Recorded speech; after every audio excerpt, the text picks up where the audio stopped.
We are here on the defendant's motion to set aside the default and for temporary orders.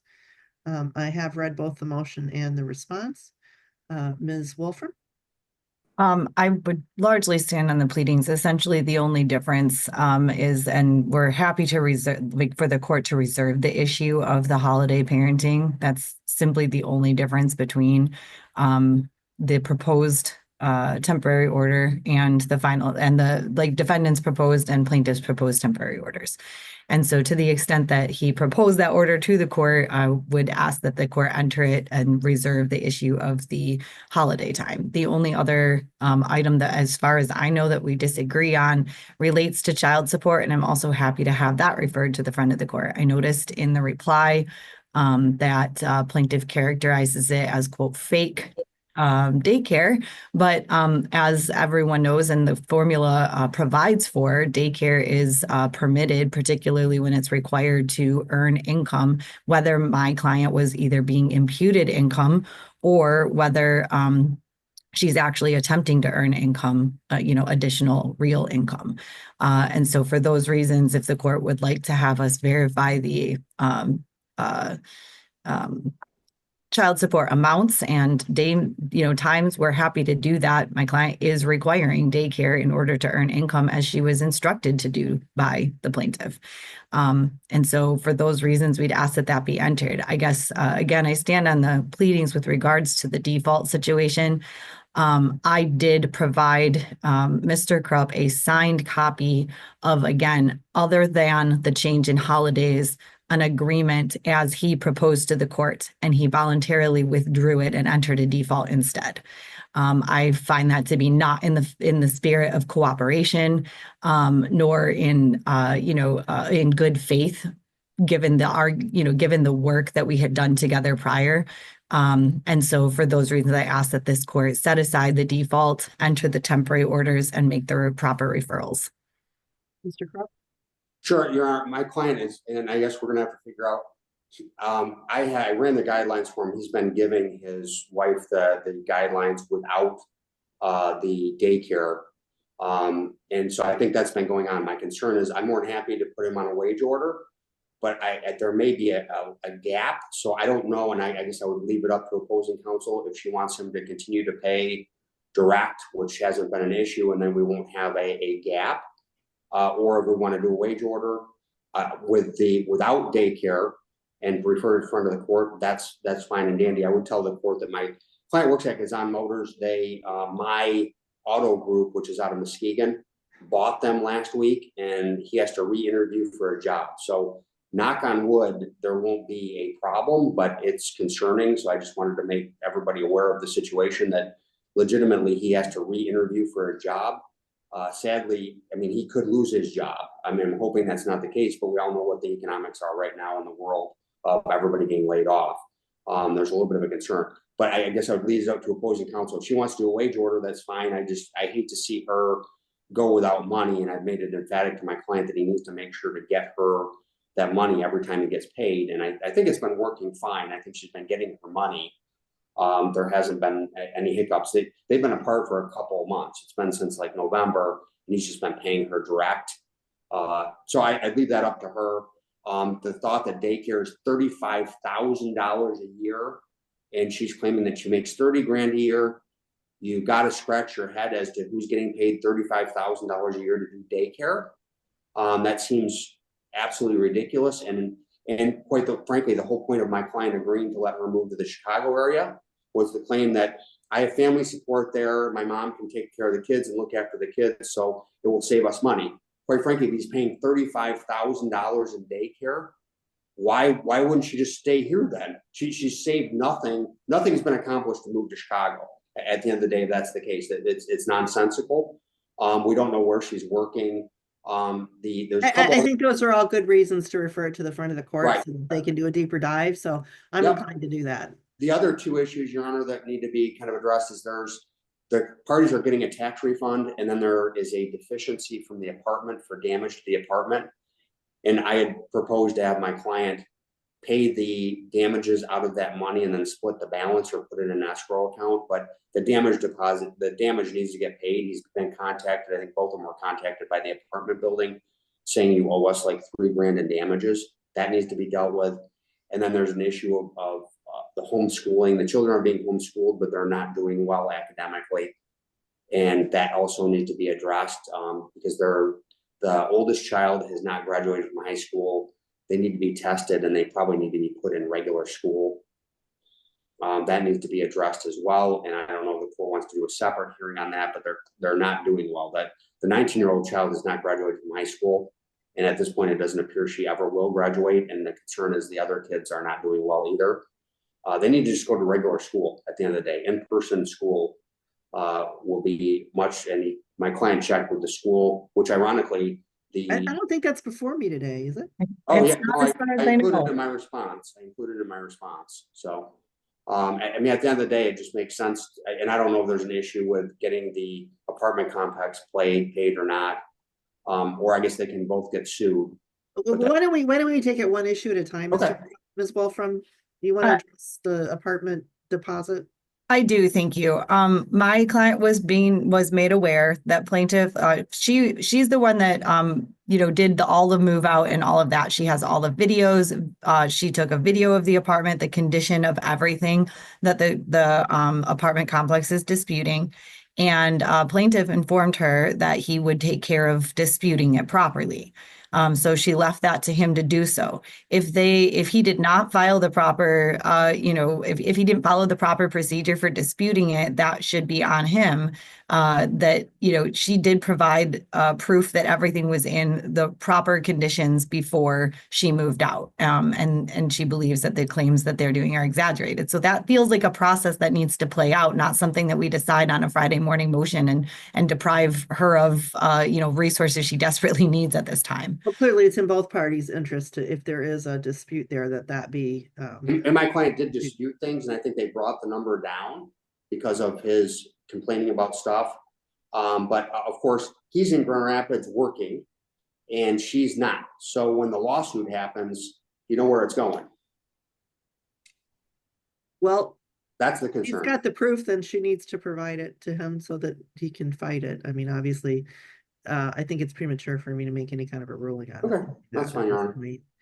And then I think the schooling issue is something that's got to be deferred. I think that's going to have to be, I mean, my assertion with that would need to at least be an evidentiary hearing. These parties agreed upon a homeschooling curriculum, and my client is not necessarily like dig and opposed, but she's opposed to them starting right now in the middle of the last, quarter of school, disrupting their homeschooling, curriculum as it is, things like that. I think there's plenty of time for her to come to, for the parties to come to some kind of agreement, but they would like them enrolled like this week. And it just feels too disruptive for her to have moved them to a different state, a different location in the middle of a divorce, and then also say, here, go, try to figure out how to navigate school in a curriculum that, you have not been doing. So temporarily, which was their request, they should maintain status quo. I mean, we have maybe 5 weeks left of school. It just seems kind of worthless to try to inflict that on them. Let me say this, I think it requires an evidentiary hearing, and frankly, you won't get one before the end of school, or it'd be very close to the end of school. So I would just say it sounds like the parties may be able to reach an agreement regarding the next school year and not have to have an evidentiary hearing. So I'll reserve on that issue, and if you need one, let me know. So I guess the question would be, does she want to do a wage order, or does she want to continue the direct pay? I don't want to see her go without money, and I'm concerned. So I guess I'll leave it up to opposing counsel what she wants. My client's more than happy to continue to pay, but if there's going to be a gapping, she needs the money, and I know there's going to be a switch over, typically about a month to 6 weeks, where they're going to be taking money out of his check, and then he's going to get behind, and she needs the money. But I'll leave it up to opposing counsel. She wants to do a wage order for the amount in my response. That's fine. At least she's on a wage order, but I think he's been pretty good about paying. It's up to her. I'm fine with him continuing to pay. I don't believe that a referral is going to disrupt that. They'll be able to adjust it at the time of issuing the order if he's been paying directly. It's just that we do maintain there's a disagreement on the amount in order for her to work. She's been required to, procure daycare, and just for the record, it's not 35,000, and it's a much lower amount because they have multiple minors, that need this daycare. So I think I it'll will help refer out. it to the front of the court, and it sounds like there's an agreement for him to continue to pay the That's current. fine. current I'll amount just have him continue to paying pay directly pending all of this settling Yeah. out. Okay, sounds good. Thank you, Your Honor. Anything else? I guess the last request would be that the default be set aside, given that we have maintained participation in this case the entire I time. see Mr. Krupp nodding his head, so I will set aside the default. Appreciate it. Thank you. Thank you. And who's going to prepare? We'll do the referral to the front of the court order. I can just clean up my order and send it to opposing counsel, and I can take out I'll put in we're disputed. I think Christmas Eve, Christmas Day was the dispute. Right. It was just Easter, Christmas, the religious holidays, as the parties can agree, and reserved for the court's discretion at a later hearing if necessary. Well, I guess on a temporary basis, is Your Honor, the only, I guess, holiday that I'm thinking would be coming up would be probably Easter. I mean, I don't know if that's, again, it's more of an issue. My client would just like to do the regular holidays. So I don't know if we're precluding Easter for coming. I think that'd be the only one that would be a concern coming up, because if it's Easter, obviously we'll have things done before Christmas Eve, Christmas Day. Ms. Wolf from Easter. I mean, the problem is, Your Honor, that my client maintains that these parties had chosen to raise their children in the Jewish tradition. It's sort of a particular holiday that is is relevant to both religions, right? So therefore, and the family does not have a history of exercising any Christian holidays, right? So even if he wants to dispute that there's not Jewish holiday, they certainly have not exercised Christian holidays. And so I think this is a dispute left to the parties if there's not going to be evidence presented on both sides, because my client maintains that they have been a Jewish family for the last at least several years. And I guess my client is of the position that a holiday is a holiday, and you know what, if you're a Jewish kid in public schools, you still get the Christian holidays. And so, like, for example, Christmas break. Yeah, but that's a break. Easter is not a break. Easter is just Sunday. Is on Sunday, and Sure, that's but my client would still potentially like to see his kids on that weekend, whether you call it Easter or not. well, if it's his weekend, then he can see him. If it's hers, she can. I'm not going to address that at this point. I don't think that's a big looming issue. Okay. And it's certainly, if we're going to have a fight about it, it's got to be after an evidentiary hearing. Okay. So, Sounds good. Thank you. all right. Thank you. Take care. We're here on the defendant, Mr. Castor's motion to modify the spousal support order.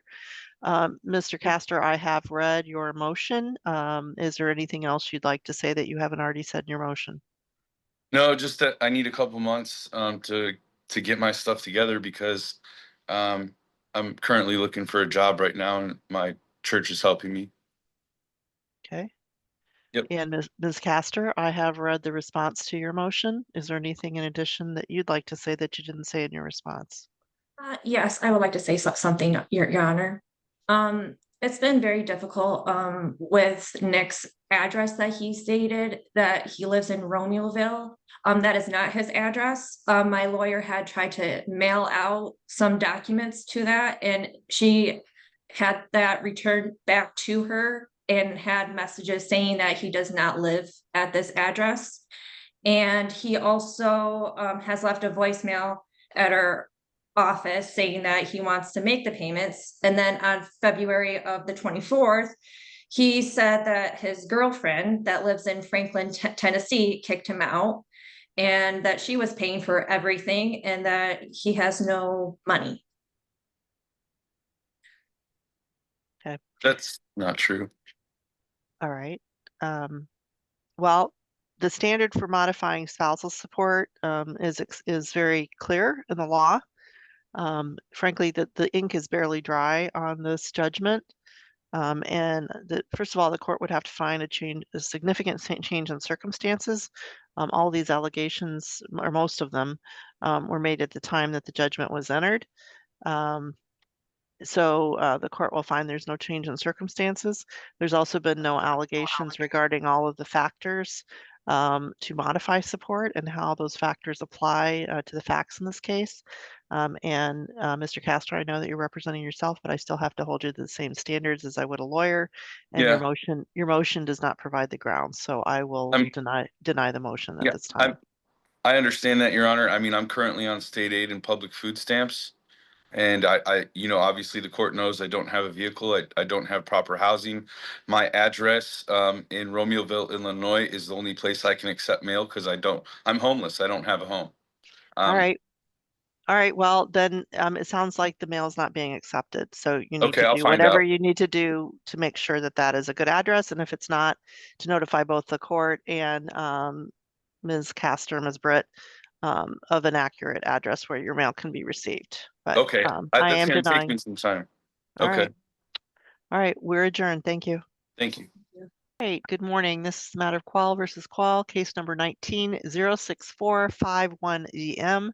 Present in the virtual courtroom, we have both parties, as well as Attorney Beth Spencer on behalf of the plaintiff and Attorney Mark Hills on behalf of the defendant. We are here on the defendant's objection to the referee recommendation and order. I have read both the recommendation and the response. And Mr. Hills, anything else you would like to say in that regard? No, it would just be a quick summary, Your Honor. I think, yeah, the objection fairly states the various points we believe were not addressed in the referee's recommendation. I would note we also filed an objection and noticed it for hearing today. What appears to have happened is perhaps not understanding that this objection had not yet been determined by the court. The front of the court went ahead and did a child support calculation based on what it determined to be the party's actual incomes. And so we objected to that child support recommendation.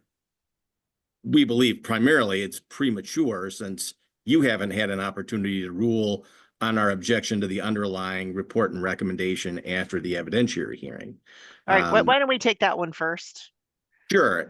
Well, and I think it just ties into it, which is Sure, it does. It does. Ms. Spencer, do you have anything you'd like to say about that specific piece? Honestly, Your Honor, I understand the premature nature of it, and I don't think that it should have entered until this hearing takes place today. I do think it's informative for this court because it does determine actual income, which is part of the objection to the referee's recommendation. I don't think that the defendant and his objection to the front of the court recommendation identified any specific problem with their determination of actual income. And so I think it's informative to the court in that sense. I would agree, though, it's premature at this point. Yeah. Procedurally, it's kind of out of whack. All right. And then moving on to the objection, the referee objection, Mr. Hills, was there any evidence that was not available at the time of the referee hearing that you would like to introduce today or would like to have a hearing regarding? No, Your Honor, we haven't sought further discovery. I think, frankly, we're not entitled to do so. So I think the purpose of the de novo review is for the court to review the evidence that was submitted. And we've outlined in our objection, so I won't needlessly read it to you. You've read it already. What our position is, we believe the court should, the record is available, the transcript, all of the exhibits that the parties admitted, largely on stipulation. I don't know that there were any that were really in dispute from an admissibility perspective. And then in light of that, review our position on it. I guess I would say from sort of a summarial perspective, our view is that Dr. Rose's income determination has been sort of like nailing jelly to a wall. There's this income, that income, this income, that income, and it's been very challenging. We think we presented ample evidence to the referee to support determinations other than that were made. Okay. Ms. Spencer? We do not have any other information that we need to supplement the record with, if that's Okay. the specific question That you're was the addressing. big question, Yeah. is do I need to set this for an evidentiary hearing? No, we All think right. this can be determined based on the record. All right, and do you have any anything else you'd like to say other than what you said in the response, since I gave Mr. Hills the opportunity to do so?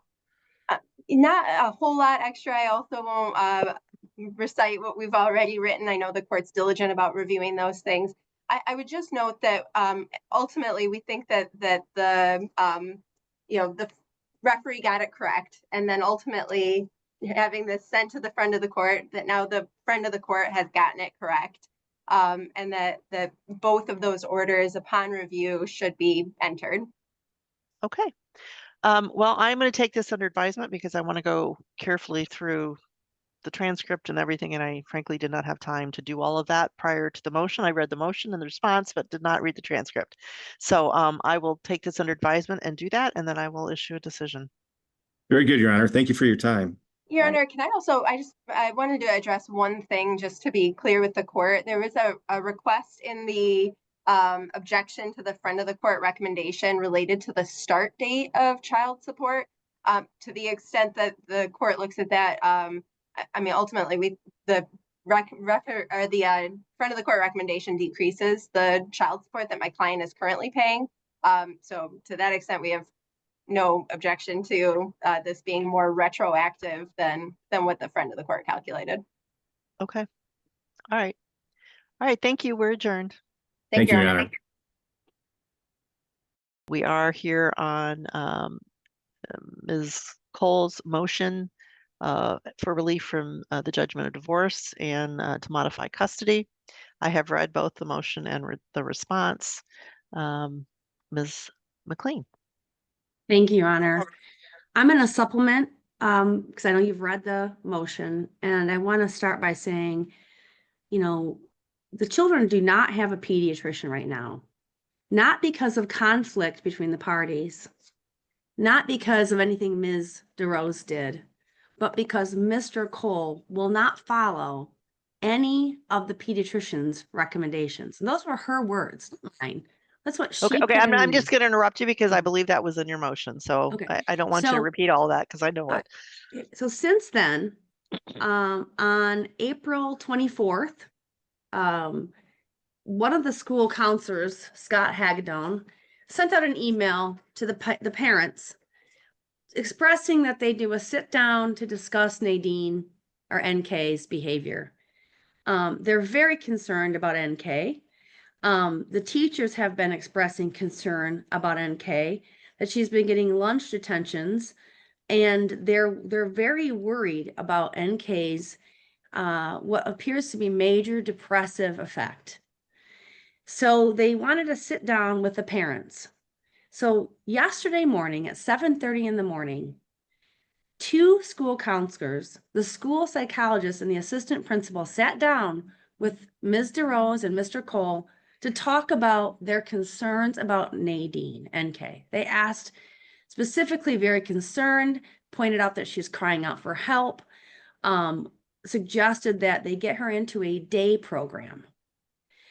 What happened at that meeting is just more of the same. Mr. Cole's not agreeing, arguing, getting combative, threatening the teachers, he had to be redirected multiple times for his hostility towards Ms. DeRose. Not focusing on Nadine, not focusing on what's best for Nadine.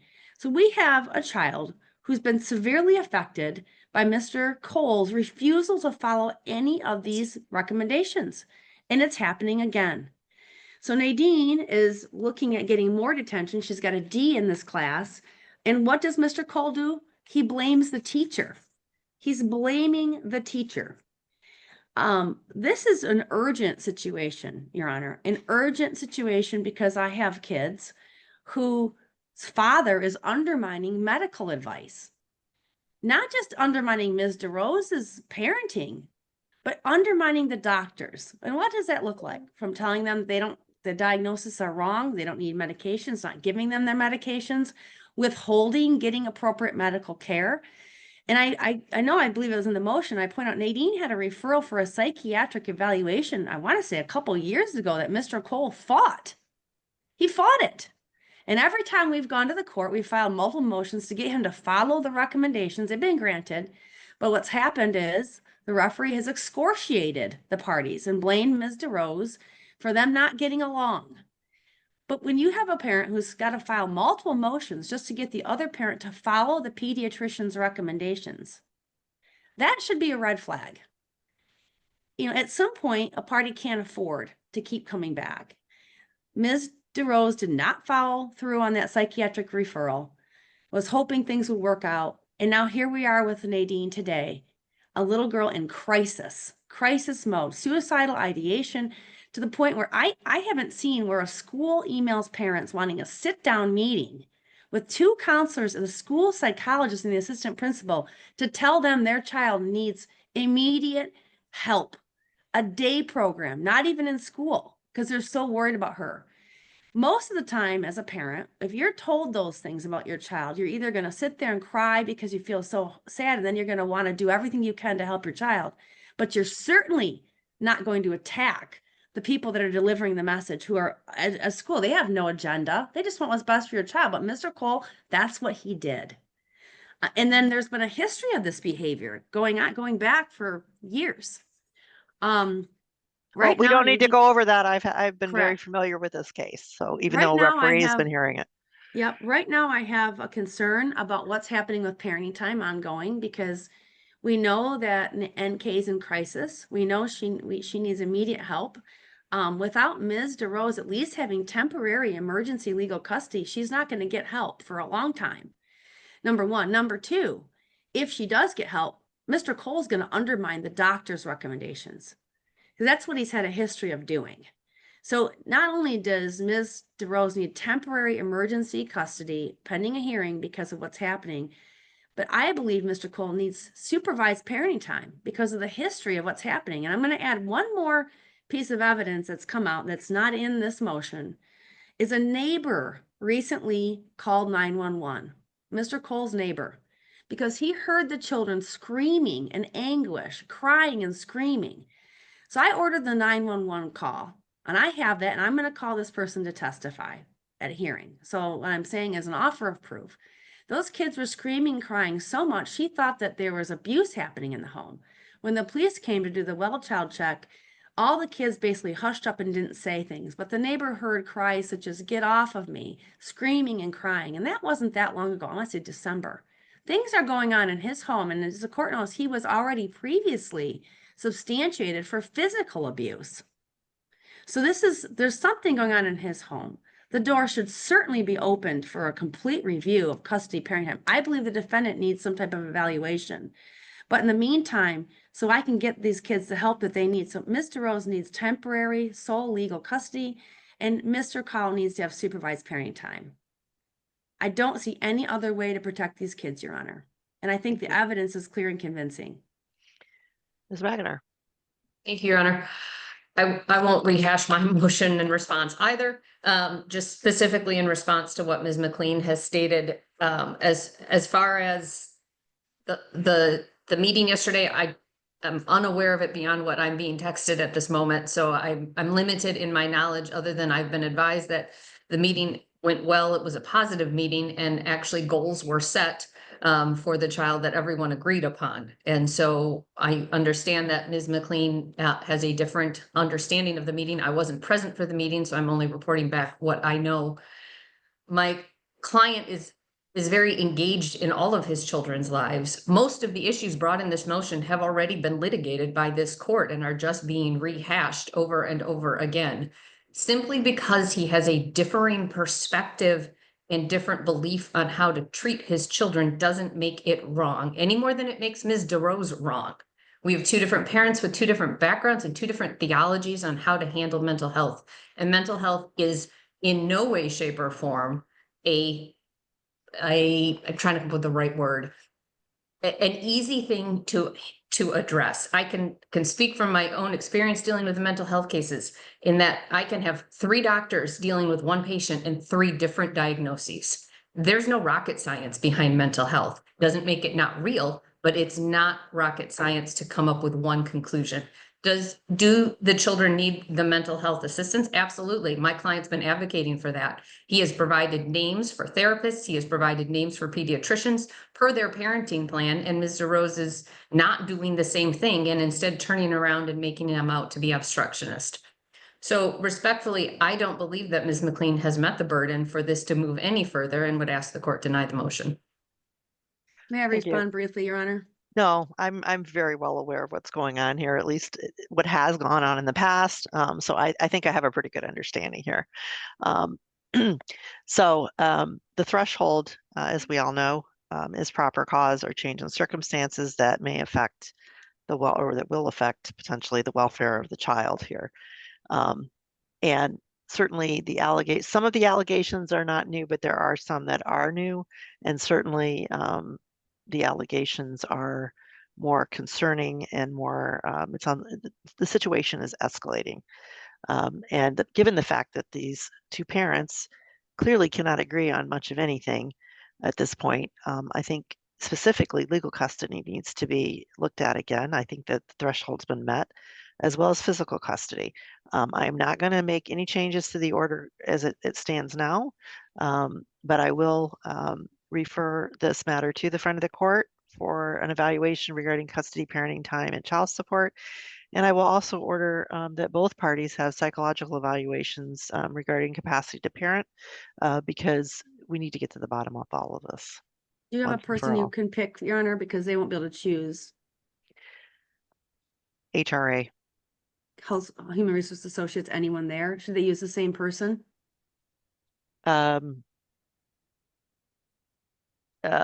Sure. Mr. Kiloszewski.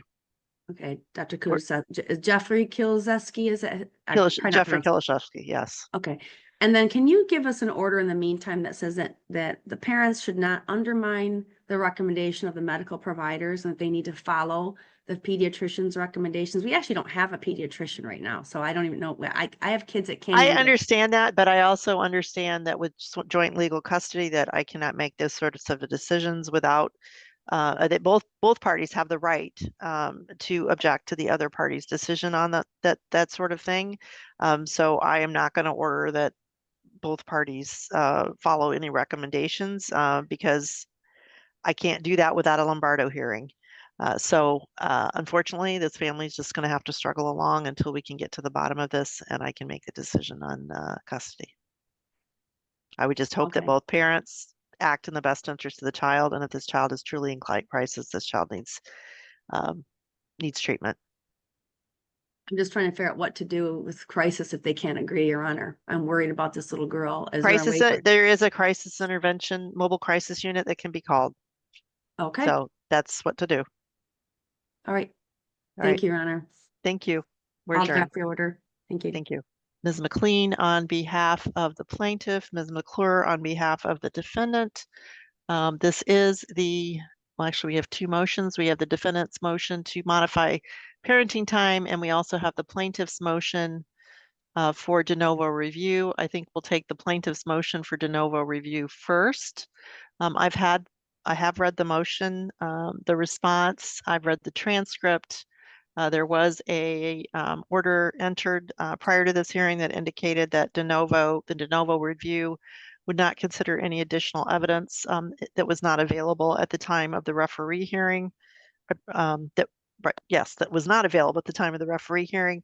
And that the parties, if they believed that there was evidence that was available and that they wanted to present to the court, that they would inform the court at least 7 days, I believe, before the hearing. And I have not received any information that would lead me to believe that that's the case. Ms. McLean? Thank you. And I didn't think that I would need to do that because there hasn't been anything new except what was presented beforehand. Now, that being said, the concern that my client has is that he was self-represented at the time. And you know what's happening right now with the defendant. Let me just stop you a minute because I had a very specific question. So, Ms. McClure, how about from you? Is there additional evidence that you wish to present? No, Your Honor. Okay. All right. Then the court is prepared to render a decision on the de novo motion.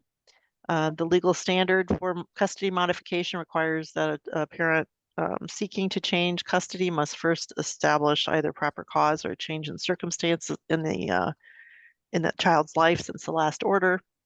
It's a threshold requirement. And the court finds that there are sufficient allegations, if proven, to support the court looking at custody, so that there is proper cause or change in circumstances or allegations that the defendant has failed to provide basic hygiene and care, that the defendant has left the child unsupervised, that she's not participating in the autism therapy, failing to engage with the child's educational needs, not seeking medical care regarding lost classes, that there was a very recent domestic violence case involving the defendant, that there's been a significant change in the child's living situation. And this is all with a child who has autism and requires 24/7 care. So again, I'm not finding that any of those allegations are true. I'm simply finding that they're sufficient for the court to have a look at this. So the court will refer this to the front of the court for an investigation regarding custody, parenting time, and support. Moving on to the motion to modify parenting time.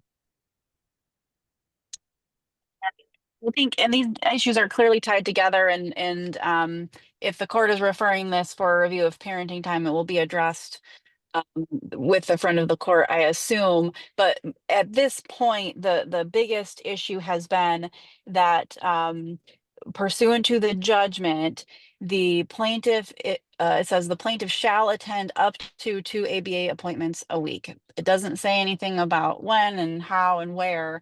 And ABA therapy can occur anywhere. I confirmed this with, I had a long conversation with the ABA supervisor about this child, this case, and what he needs. And it's likely that his, at this point, he goes for several hours, 4 times per week. It's in home or wherever the parties want it to be. It can be in either party's home. And the plaintiff has insisted that it continue to be only at the defendant's home, even when he goes. And so he's making all these allegations about her and then insists on being in her home for this ABA therapy. The therapist, I will say, has noted neither of the parents have complained about each other. She did note that the defendant's mother had said horrible I'm just going to things about object to the any of plaintiff, this but hearsay. It's hearsay.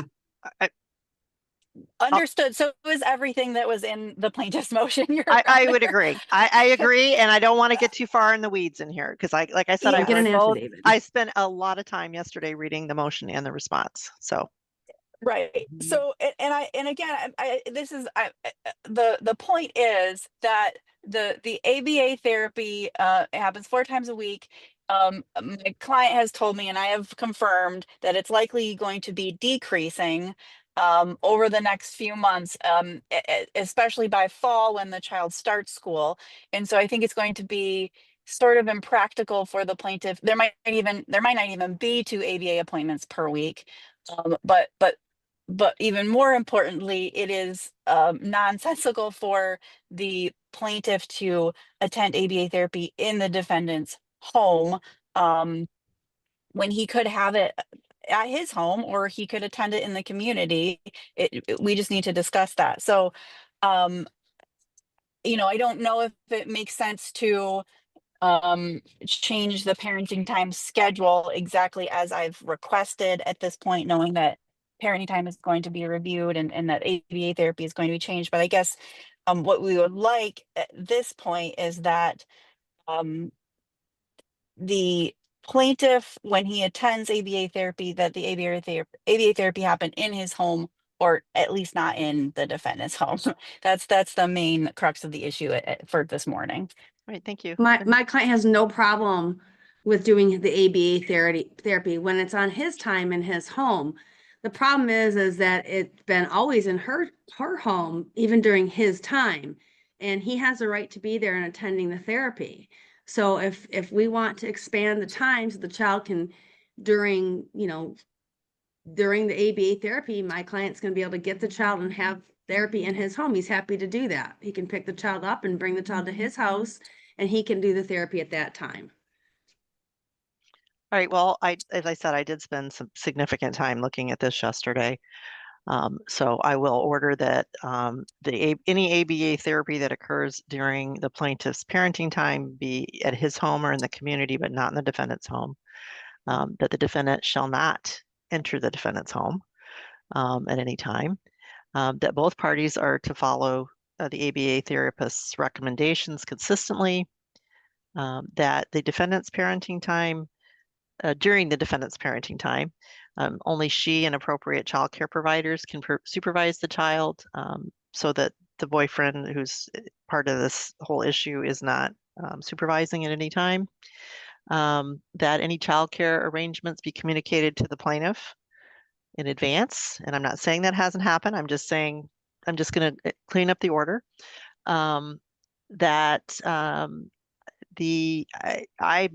It sounds to me like this child should be exchanged at a neutral location. That wasn't requested, but I guess I'd like to hear about what the response to that is. Well, Your Honor, I don't, I think that these parties have actually gotten along fine. It's the third parties that have maybe caused an issue. Okay, so you don't have a problem with, or your client doesn't have a problem with the plaintiff coming to her house to pick up the child? I think as long as he doesn't come into the home, it's not an issue, Your Honor. Okay, then I think I've made that clear. My client is asking that they meet at a neutral location. He doesn't feel comfortable with these allegations and everything else that's going on. He doesn't feel comfortable. I just think that's really odd because the plaintiff, as recently as this week, insisted on coming into the defendant's home to attend ABA therapy. She tried again to get him to agree to attend ABA. Because he couldn't attend All ABA right, Ms. therapy. McLean, we can't all talk at once. But yeah, I given the allegations here and the tension, I really think a neutral location is appropriate. Is there somewhere that's convenient halfway between the parties that would be appropriate? Asking him right now. Well, Your Honor, my client doesn't have a vehicle right now, so I don't, there isn't a convenient location for Walker her. Police Station.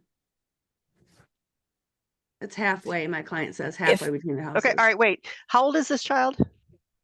He's 4, about to turn 5, I think. Okay. No, he's 5. He's 5. Sorry. Is he able to walk out the door and go to the vehicle? He's I not. think he is, Your Honor. At the house? He's not able to walk out to the vehicle by himself without having a parent walking with him because of his many issues that he has, Your Honor. He's probably functioning at more like a 22 to 23-month-old. And that's not what I heard from the ABA supervisor, Your Honor. Okay. So, all right. Yeah, this is hard. Then I guess parties can meet halfway in the driveway or on the sidewalk to exchange the child, so it's not in the house.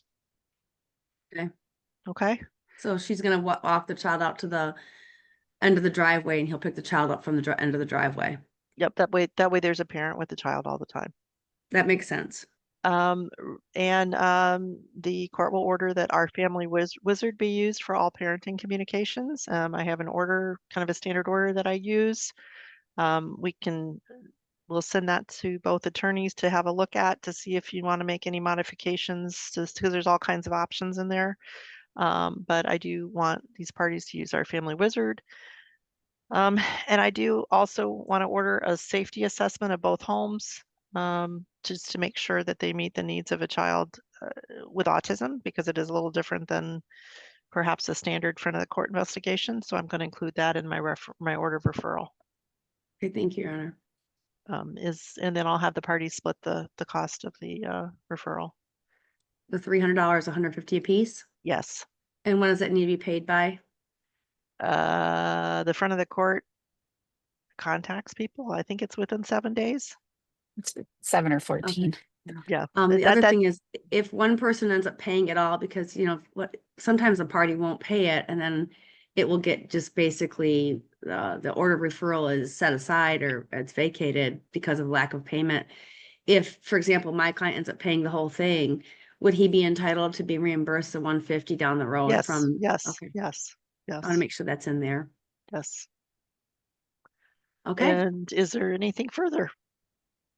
I don't believe so. I think you covered it all. Thank you, Your Honor. All right, the court will make the referral to the front of the court, but Ms. McLean, I'll ask you to prepare the rest of the order. Happy to do so. Thank you, Your Honor. All right, thank you. We're adjourned. We are here on the plaintiff's motion to modify the tax exemptions. And I have read both the motion and the response. Ms. Ortega, do you have anything you'd like to say in addition?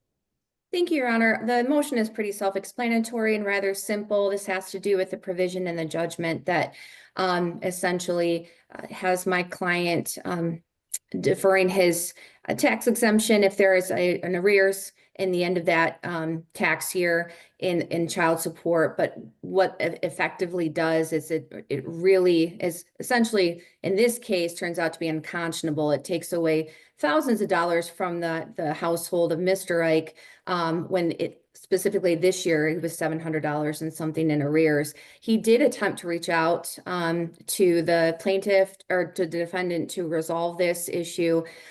She was not willing to hear it. I understand that's her right to do so, but I think that taking this kind of huge dive for one of the families, it is not really how this provision is intended. It also, the friend of the court sent out a garnishment. So Mr. Ike has not filed his taxes yet, but when he does, any kind of refund that he would get if the court were to do nothing, those would also be garnished because that income withholding from the refund is still out there. And so by this provision, Ms. Ike benefits not only doubly what she would get from her own tax return by claiming the child. So she recouped more than what was owed to her at the end of the year. She's going to get an additional $700 and some change once that's garnished. And so I think that first and foremost, we need a revision, specifically in this case. It hasn't been an issue, and then it causes something so significant as what we're seeing in here that we're asking the court to revise this as essentially unconscionable, not applicable to what we have in this case. We don't have a parent that's thousands and thousands in arrears where a provision like this might make some sense. And so because of that, we're asking for revision. I know that in our motion, we asked that they would refile their tax returns. I know that Ms. Ike has filed hers, or my understanding, she has filed hers, claimed the minor child. I don't know if it's most practicable, although it would not return Mr. Ike to his full position should he get his whole return, but it might be more practical to say Mr. Ike would then claim the child for the next 2 years. And then if there are any arrears, and Ms. Ike knew why there were arrears in this instance, that it was going to be a short-term thing. It just was upsetting. We couldn't come to some kind of resolution prior to this. He would have, if she would have discussed it with him, he was willing to offer her more than what he owed in child support. But just having, you know, his tax return went from a total of $7,100, almost $8,000 to now it's going to be less than $1,000 from not claiming the minor child. And so I would ask, I think at this point, for Mr. Ike to be able to claim the child for the next 2 years to make up for not claiming this year. And then also that there would be a credit memo or something written to the friend of the court so that he receives credit for the benefit she already got from the arrears by claiming the child on her tax return. I don't have her tax returns, Your Honor. I didn't see in the response anything alleging she didn't receive. I mean, we know child tax credits are a minimum $2,000 benefit. And so if Miss Ike can show, hey, the difference between her tax return claiming, not claiming is less than what I'm projecting or proposing, then maybe she should be getting that, that his credit should not be waived. But I think now we're double dipping. If from his return, there's another 700 that comes out, we've got to fix that. Thank you. Ms. Judd. Thank you, Your Honor. I won't elaborate much on the response filed, but I mean, this, in an effort to not get into the tax code here, this is an income credit. It's not my $2,000 in her pocket, but I don't even think it matters. I'm looking at the judgment. It's very clear. Plaintiff must be up to date on his child support by December 31st for the year, or he is not entitled to exercise the dependency exemption, period. If he had sent a message at the conclusion of 24 and said, hey, I'm in a bind. Can we work this out? Maybe there would be a discussion to be had, but that didn't happen. As you could see by the response I filed with the parties' communication, that was the very first conversation that was happening about this, as it's very clear by the parties' own communication and Mr. Ike's tantrum that he threw an OFW. There's no legal argument here. We have a judgment. The court's required to enforce this judgment as written. There's no ambiguity here. I'm not aware of a fairness argument here that we could make legally just because Mr. Ike doesn't like the operation of this consent judgment that he signed, but he is thousands of dollars behind. Today, he's almost $1,900 behind. So I don't know that I even care or that it's relevant that somehow Miss Ayers would benefit more than she otherwise would. The consideration for giving him alternate years in this judgment was his currency on child support. He has 104 overnights a year. She's the custodial parent. The tax code would give her the exemption every year. He's afforded the right to do it every other year if he's current. He was not current, period. That's all that there is to it. MCR 1.1095B prohibits this exact motion from being filed. There's no argument here. There is no legal argument. He's dissatisfied with the consent judgment that he signed. I would request attorney fees on behalf of Miss Ayers for having to even defend this because she shouldn't have had to. It's a consent judgment. All right, thank you. The court will make note that this was a consent judgment, which means contract interpretation, statutory contract interpretation applies. It is unambiguous. It is enforceable. The plaintiff was in arrears at the end of December 31st, 2024. And since he was not current on his obligation, the defendant properly claimed the child on her tax return. The plaintiff did not satisfy the condition precedent on the judgment of divorce, which again, as I said, has to be read as a contract. Therefore, there's no legally sufficient grounds to modify the provision. In addition, the court finds that were the court to grant plaintiff's motion, it would effectively be a retroactive modification in child support, which is prohibited by the statute. So I will deny the motion. Your Honor, is there any grounds to get a credit to the friend of the court as she's received a benefit from claiming under this judgment, because she then will be receiving the arrears amount when he files his tax returns that will be garnished and handed over to Miss Ike, and she's already been can't think of the word, I'm sorry. She's already been fulfilled of that. I mean, that's the remedy for him being behind. She received a tax credit. She received a benefit more than what he owed at that time. And so I think due to unconscionability, it would be just proper to have a credit towards the child support account for those arrears, because that's how she was paid. But the IRS isn't going to pay his child support obligation for him. I mean, he's still, as of today, $1,855 behind. So I would assume that they will properly garnish his refund and apply it to his support obligation. I do just want to reiterate my request for fees in accordance with MCR 1.1096. I would ask for 2.5 hours at the rate of $395 an hour for $987.50 on behalf of my client for having to appear and defend this motion.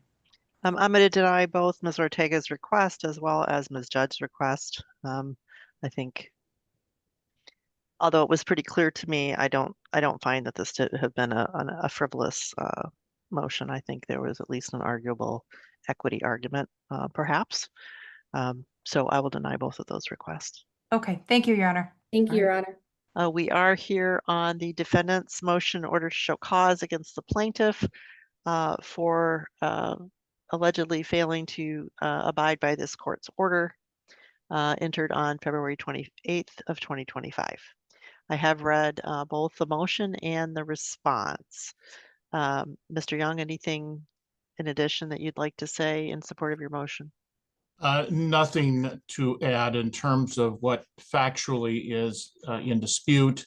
I believe that I would indicate that in March, late March, there was problems with the phone calls and moms interrupting those.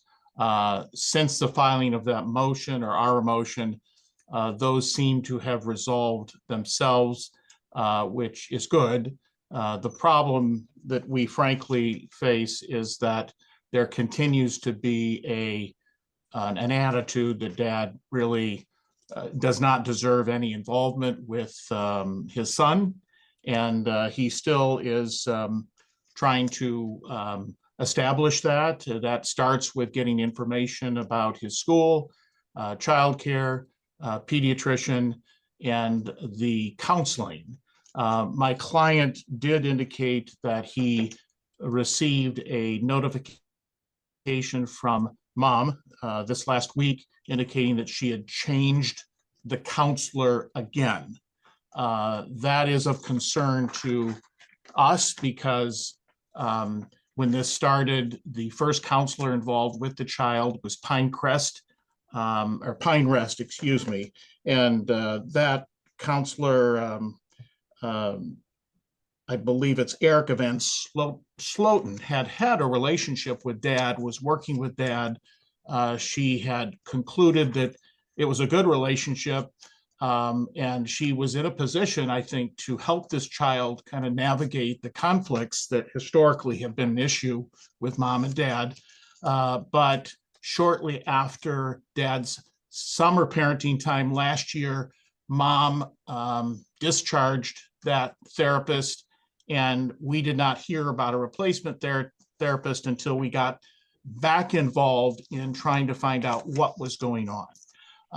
That new therapy, the new counseling organization, Arbor Circle, has been involved, but we have not been able to get information from them about treatment plans and goals or dad's involvement. I think in my motion, I include the information that there's an email that was sent to Arbor Circle basically saying dad has no legal or physical custody and disparaging his involvement in anything. Again, I know all of this. I did read your Okay. motion. So what's happened, however, is that mom has again discharged Arbor Circle, and her OFW message to dad has essentially said that he has outgrown that counselor or therapist or organization. I tend to think that in looking at Arbor Circle's web information, they make it clear that they have counseling services available for all ages, dealing with all of these family issues. So I'm just suspicious of, once again, counselors being changed with the child, not giving dad an opportunity to be involved in that process or get information. This is a continuing problem that we need to get resolved. Thank you. Ms. Nusna? Just a couple of brief responses addressing first the email chain with Arbor Circle. I think it's really important to note the context in which mom said dad does not have any legal or physical custody, which is dad has a habit, this is not the first time, of sending an old order from Ingham County that erroneously said he has joint legal custody. He provides this to medical providers and tells them something that's not accurate, that mom has sole legal and physical custody. So she does correct it when he sends an incorrect order, copies his attorney on these emails, and no one says anything about the fact that that's not accurate. That's probably my secondary concern. My larger concern here is that this isn't about getting the information. And the reason I know it's not about getting the information about the child's treatment providers is because I sent Mr. Young an email saying, what information do you need? I'll put it all in a letter to you. And I believe he actually attached this email thread as well. So I'm not revealing privileged settlement discussions that haven't already had that seal broken. And the response was, no, she needs to look on our Family Wizard and find out the information she hasn't provided. if Dr. Kamath had any interest in actually receiving the information, the response would have been, yes, please put it in something on letterhead, signed by your attorney saying this is the treatment that's going on. But that's not what he's after. And I don't know whether it's Mr. Young or Dr. Kamath who's driving this, but someone wants retribution and I don't know why. Beyond that, discussing the minor child's counselor at Arbor Circle briefly, he was treating with a pediatric specialist and aged out of treating with that particular therapist. At that point, my client began looking for, knowing that he would have to change providers, began looking for another therapist, contacting people at HRA, Lead Like Counseling, Humankind Counseling, trying to find someone who would be appropriate, accepting new patients, had appointment openings that worked with the schedule. It's very difficult to find counseling appointments for children that aren't during school hours. And rather than immediately going to whoever could fit him in a school day appointment, she's trying to find someone who can both accommodate his academics and has experience in dealing with these patients. She did get a call back from, oh, I am going to butcher this last name, Siradesky and Associates, that they have some openings and they're working on getting that scheduled. And obviously, as soon as a provider is assigned, that information will be updated. Beyond that, I think a lot of the issues come from the fact that the information she's providing, she's putting it in the Our Family Wizard information bank, consistent with the order that was entered, rather than sending it in these messages. So there's not an easy thread where she's answering each question, but when it says, where does the child go to school? She uploads the name of the school. I don't think she said Grand Rapids Public Schools. I think she gave the name of the elementary school and the name of the teacher. Likewise for the counselor with the pediatrician and all the physical medical treatment, that's all on the portal, which Dad has already signed up for. When she enrolled the child in school, she provided the school with Dad's email and contact information. I believe he was sent portal invitations at that point and did not accept them. Since then, she can't sign him up for the school's portal. All she can do is make sure they have the information. The burden is really on the parent who wants to receive the information to sign up and finish the process, download Power Schools or whatever app is used. None of that is she can't do any of that for him. So that's really where we're at, that the information has been provided. As far as the disruptions in the phone calls, I spoke with my client about it extensively.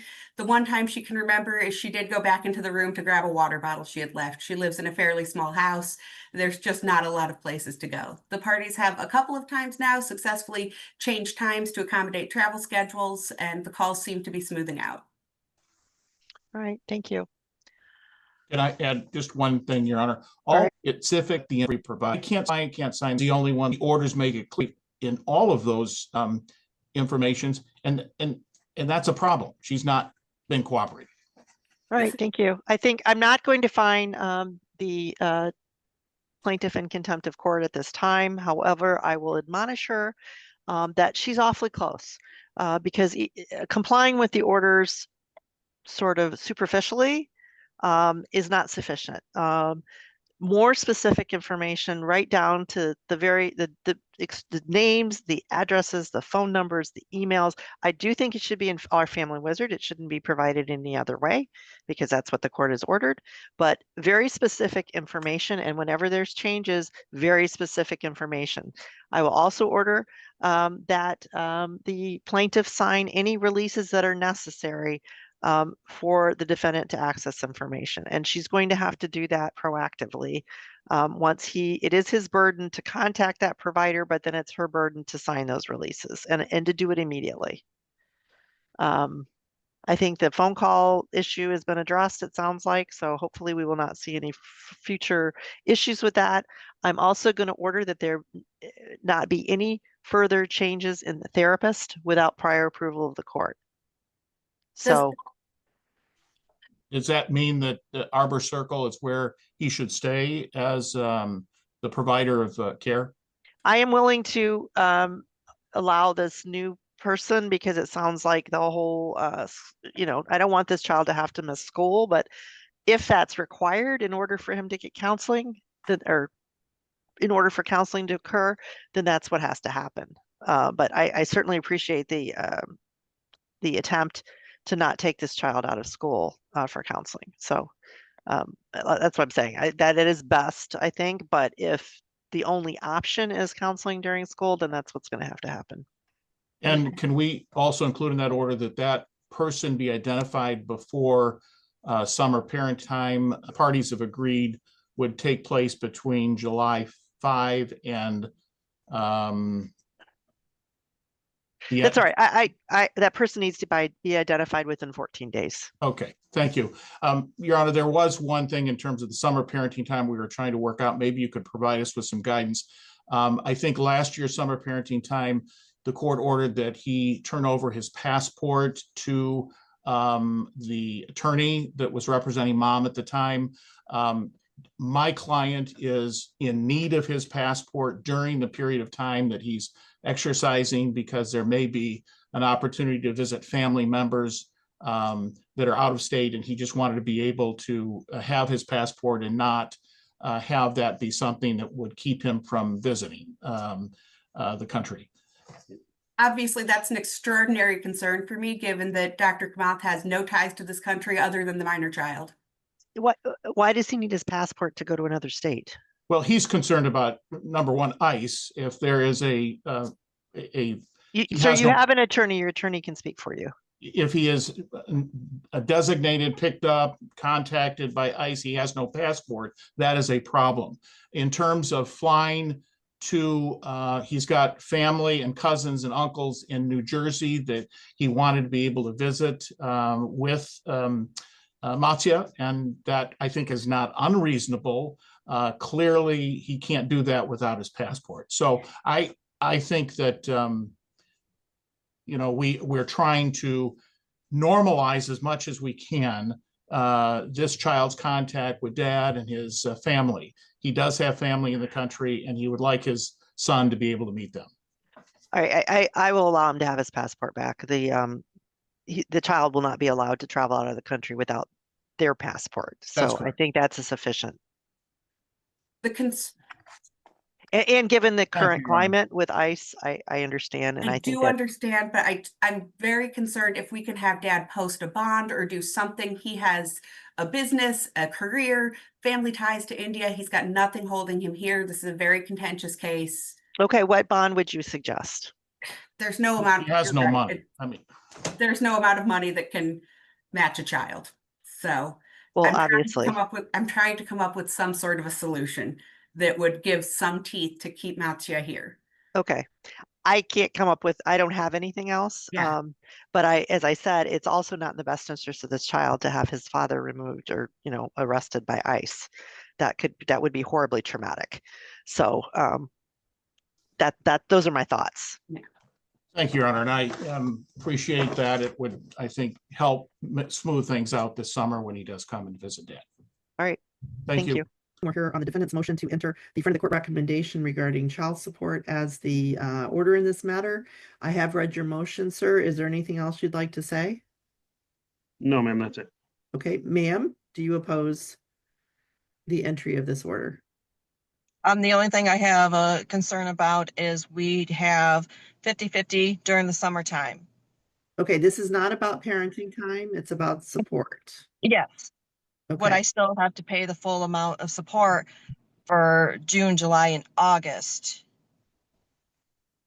Let me look at this. They have you with 80 overnights per year. Is that incorrect? That's probably going to be incorrect if I've got them every other week during the summer. Okay, it sounds like maybe that needs to be recalculated based on that. Sir, do you agree that that the parenting time order calls for her to have parenting time every other week during the summer? That I don't know. I know according to paper it says she has 80 overnights. Yeah, but that's just, they base that on whatever the parenting time order is. Okay. Hold on a minute, let me see. Oh, I do see a recommendation regarding they terminated your parenting time investigation. So I guess maybe I need to rephrase my question, sir. Do you expect that she will have that is that an agreement that you have that she have every other week during the summer? I think that's what it's set up as. I'm not sure. We're going towards Ottawa County's FOC. Okay, all right. So I don't know how Ottawa County works. It's my first time filing for child support for anything for my son, so I don't know Okay. how that works. Okay, do you have a case in Ottawa County, or this case says that you'll follow the Ottawa County parenting plan? This case says I follow the Ottawa County parenting plan. Okay, then what I'll do is I will send this back to the front of the court for them to recalculate the support and just change the amount of overnights to reflect the every other week during the summer. And whatever that is, whatever that number comes out to is what I will order for support. We won't have to come back for a hearing, okay? Okay. All right. Is that it? Was that your only objection, ma'am? Yeah, that was the only thing I was concerned about. Okay. Yep. And when does that start? Because I need to so the front of the court can calculate it appropriately. When does the summer? It's usually the end of May when they get out, so pretty much it was June, July, and August of last summer when it pretty much took effect. So the first week, starting the first week of June, you would have that first week, and then he would have the next week, and then it would go on until school starts, the week before school. Yeah, Usually till when school. Sir? Usually it's a week before school starts. Yeah. Then do we know? I'm just trying to figure out how many weeks total it is for summer. I think it averages about 6 weeks. Total? I would say, yeah, if we're going. Sir, would you agree with that? I think so. Okay, so you would each have 3 weeks then of the summer? Yes. Okay, so 3 weeks. All right, that's what I'll tell the front of the No, court that then. would be two weeks every month. So 2 weeks for June, 2 weeks for July, 2 weeks for August. So I would have them 6 weeks during the summer, and Mr. Saxinger would have them 6 weeks for the summer. Okay, so then it's a total of 12 weeks. I was asking for the total. Oh, totally. Yes, I'm sorry. Okay, all right. I thought that was kind of short, but every school district's different. So I will tell them I'm 6 sorry. weeks. Okay. All right. Then that's it, and we'll take care of getting that done. Okay, thank you. We're adjourned.